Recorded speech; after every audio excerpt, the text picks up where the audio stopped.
ہم اکثر فلموں اور ٹی وی ڈراموں میں دیکھتے ہیں نا کہ عدالتی کارروائی چل رہی ہے اور اچانک سے کمرہ عدالت کا دروازہ کھلتا ہے۔ بالکل، اور کوئی ایسا گواہ اندر آ جاتا ہے جس کا کسی کو وہم و گمان بھی نہیں ہوتا۔ ہاں ہاں، اور پھر وکیل میز پر ہاتھ مار کر زوردار اعتراض کرتا ہے اور ایک ہی سیکنڈ میں پورے مقدمے کی کہانی پلٹ جاتی ہے۔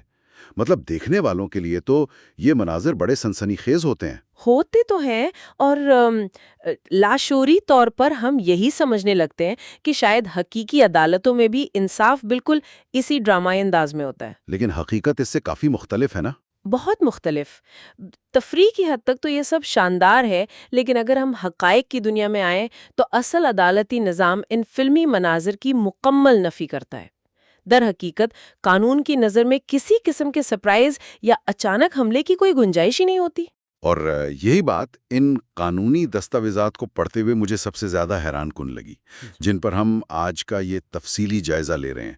ہم ضابطہ فوجداری 1898 کے چیپٹر 22A پر بات کر رہے ہیں۔ جی، جو خاص طور پر ہائی کورٹس اور سیشن کورٹس میں ایک سنگین نوعیت کے مقدمے کا طریقہ کار طے کرتا ہے۔ بالکل، ان دستاویزات کو گہرائی سے دیکھنے پر معلوم ہوتا ہے کہ کوئی بھی ٹرائل کسی سنسنی خیز ڈرامے کے بجائے ایک انتہائی منظم، منطقی اور گھڑی کی سوئیوں کی طرح کام کرنے والی مشینری ہے۔ اور اس مشینری کا سب سے بنیادی مقصد کیا ہے؟ وہ ہے ملزم کے حقوق اور ریاست کی بے پناہ طاقت کے درمیان ایک توازن قائم کرنا۔ صحیح، اور اس توازن کی اہمیت کو سمجھنے کے لیے ہمیں اس قانونی فلسفے کو دیکھنا ہوگا جس پر یہ پورا ضابطہ کھڑا ہے۔ 1898 میں جب یہ قانون بنے تھے، اور بعد میں جو ترامیم بھی ہوئی، بلکہ اسے شفاف بھی ہونا چاہیے۔ مطلب ایک عام انسان اور ایک طاقتور ریاست کے درمیان مقابلہ کبھی برابری کا تو ہو ہی نہیں سکتا نا۔ بالکل درست بات ہے۔ اسی لیے قانون نے کچھ ایسے قواعد بنائے ہیں جو اس عدم توازن کو کم کرتے ہیں، اور اس کی سب سے پہلی جھلک ہمیں سیکشن 265A میں نظر آتی ہے۔ وہ پبلک پروسیکیوٹر والی بات۔ جی ہاں، جب بھی پولیس کی رپورٹ پر کوئی سنگین مقدمہ سیشن کورٹ میں آتا ہے تو اسے کوئی عام وکیل نہیں بلکہ پبلک پروسیکیوٹر یعنی ریاست کا سرکاری وکیل لڑتا ہے۔ یہ بات واقعی واضح کرتی ہے کہ ایک سنگین جرم کو صرف دو افراد کا نجی جھگڑا نہیں سمجھا جاتا، بلکہ وہ پورے معاشرے اور ریاست کے خلاف ایک جرم ہوتا ہے۔ لیکن حیرت کا اصل جھٹکا تو اس وقت لگتا ہے جب ہم مقدمے کی تیاری کے مرحلے کو دیکھتے ہیں۔ آپ سیکشن 265C کی بات کر رہے ہیں نا؟ ہاں بالکل، مطلب عام ذہن تو یہی سوچے گا کہ پروسیکیوشن اپنے ثبوتوں کو چھپا کر رکھے گی تاکہ عدالت میں ملزم پر اچانک وار کیا جا سکے، مگر قانون تو ریاست کو مجبور کرتا ہے کہ ٹرائل شروع ہونے سے کم از کم 7 دن پہلے ملزم کو تمام اہم دستاویزات دے دی جائیں۔ اور وہ بھی بالکل مفت۔ ارے واہ، بالکل مفت! اور ان میں ہوتا کیا کیا ہے؟ FIR، پولیس کی مکمل رپورٹ، دفعہ 161 اور 164 کے تحت گواہوں کے بیانات اور تفتیشی افسر کے وہ نوٹس تک شامل ہوتے ہیں جو اس نے جائے وقوع سے اکٹھے کیے تھے۔ جی، قانونی اصطلاح میں اسے شفاف ٹرائل یا فیئر ٹرائل کی بنیاد کہا جاتا ہے۔ یہ تو بالکل ایسا ہو گیا جیسے کسی کو امتحان میں بٹھانے سے پہلے پورا سوال نامہ اور اس کے جوابات تھما دیے جائیں۔ اوپن بک ایگزام بن گیا یہ تو۔ ہاں، یہ تشبیہ کافی دلچسپ ہے۔ یہ اصول دراصل اس مفروضے پر قائم ہے کہ ہر شخص اس وقت تک بے گناہ ہے جب تک کہ اس پر جرم بلا شک و شبہ ثابت نہ ہو جائے۔ لیکن میں یہاں اس منطق کو تھوڑا سا چیلنج کرنا چاہوں گا۔ ہم ایک طرف ریاست تمام ثبوت اور گواہوں کی فہرست ملزم کے حوالے کر رہی ہے۔ کیا یہ ملزم کو ایک غیر ضروری فائدہ نہیں دے رہا؟ آپ کا اشارہ کس طرف ہے؟ مطلب 7 دن کا وقت بہت ہوتا ہے۔ کیا اس دوران ایک شاطر ملزم اپنے خلاف گواہی دینے والوں کو ڈرا دھمکا نہیں سکتا؟ یا پھر وہ ان کاغذات کو دیکھ کر جھوٹے گواہ اور ایک فرضی کہانی تیار نہیں کر سکتا؟ یہ شفافیت کہیں انصاف کے راستے کی رکاوٹ تو نہیں بن جاتی؟ دیکھیں، یہ خدشہ اپنی جگہ بالکل درست ہے، اور عملی طور پر ایسا ہوتا بھی ہے، لیکن قانون کو 2 برائیوں میں سے کمتر برائی کا انتخاب کرنا ہوتا ہے۔ اچھا، وہ کیسے؟ ذرا تصور کریں اس صورتحال کا جہاں ایک عام شہری پر قتل یا دہشت گردی کا الزام ہے۔ ریاست کے پاس پوری پولیس فورس ہے، فورینزک لیبارٹریاں ہیں، وسائل اور وقت کی کوئی کمی نہیں ہے۔ دوسری طرف وہ اکیلا شخص ہے جو قید میں ہے۔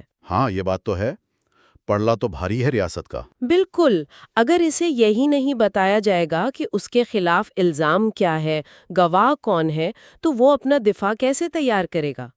اگر عدالت میں اچانک کوئی شخص آ کر کہے کہ میں نے اسے قتل کرتے دیکھا ہے، تو اس وقت ملزم کا وکیل اس گواہ کے پس منظر کی تفتیش کیسے کرے گا؟ بالکل، اسی لیے اس سرپرائز اٹیک کو روکنا جھوٹے گواہ بننے کے خطرے سے زیادہ ضروری سمجھا گیا ہے۔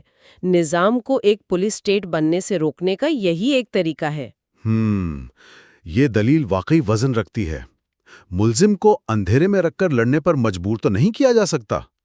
تاہم دستاویزات میں یہ بھی تو ہے کہ قانون سازوں نے مفاد عامہ کا بھی خیال رکھا ہے۔ ہاں، وہ استثناء والی شک، اگر تفتیش کے دوران کسی گواہ نے کوئی ایسا بیان دیا ہے جس کا کچھ حصہ بتانا پبلک انٹرسٹ کے خلاف ہو، تو استغاثہ عدالت سے درخواست کر کے اس مخصوص حصے کو ان کاپیوں سے ہٹا سکتا ہے۔ یعنی یہ شفافیت اندھا دھند لاگو نہیں ہوتی۔ بالکل، اور یہی باریکیاں قانون کو عملی بناتی ہیں۔ اسی طرح اگر مقدمہ پولیس کے بجائے نجی شکایت پر شروع ہو تو وہاں تھوڑا سا فرق ہے۔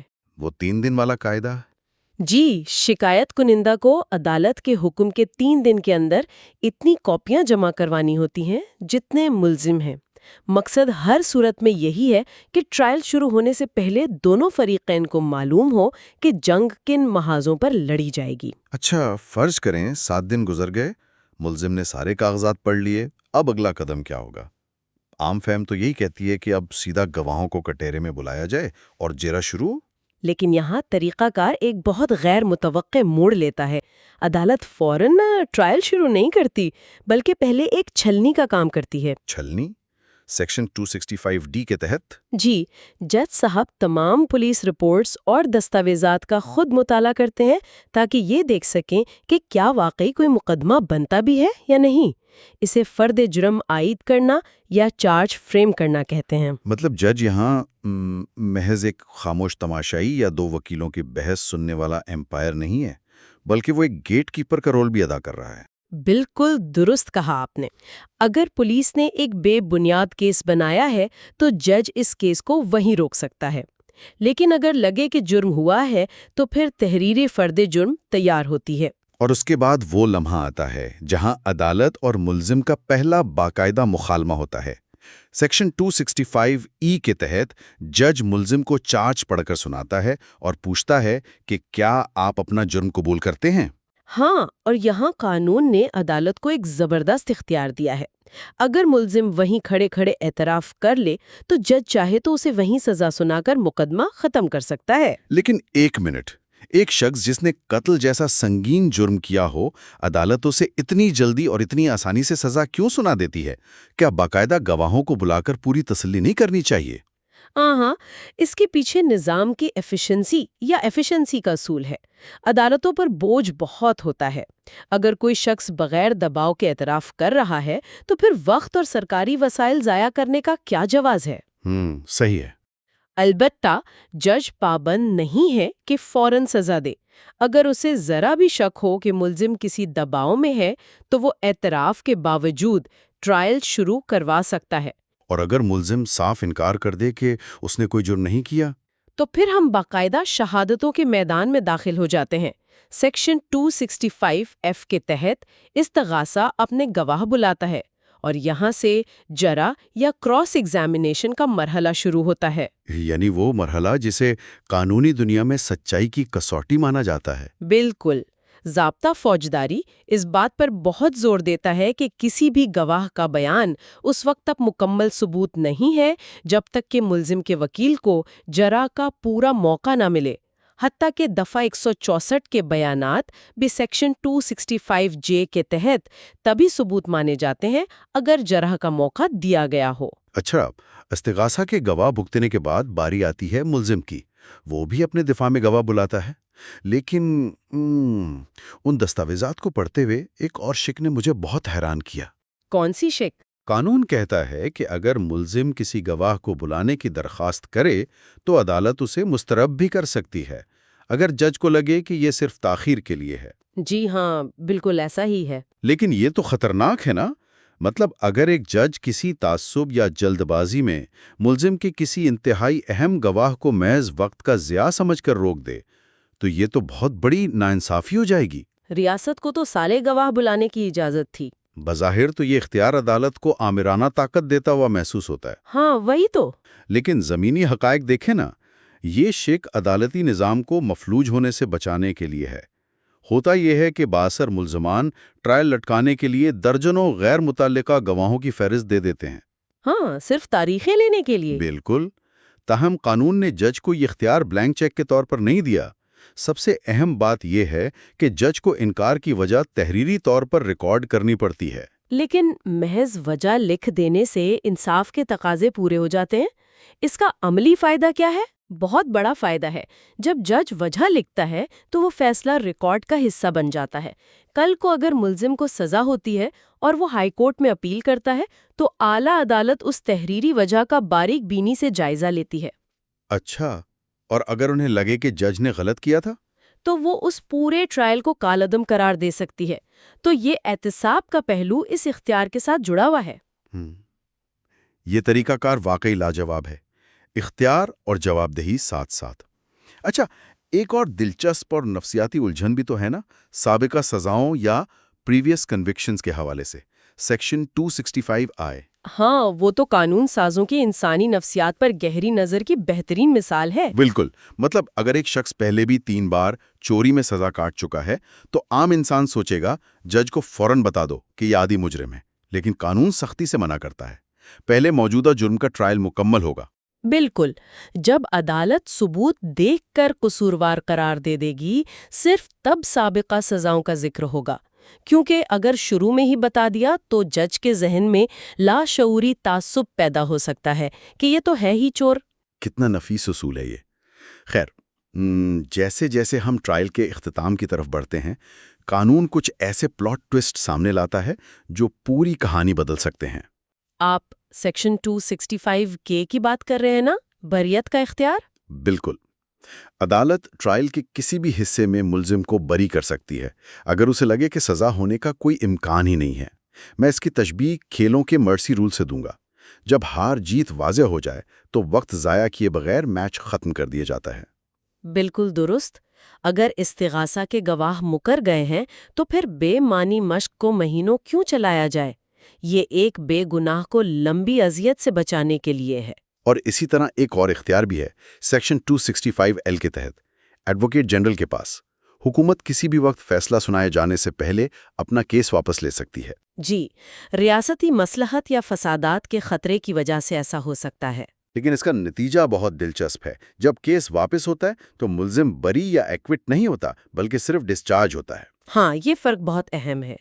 بریت کا مطلب ہے آپ مکمل آزاد ہیں، دوبارہ مقدمہ نہیں ہو سکتا۔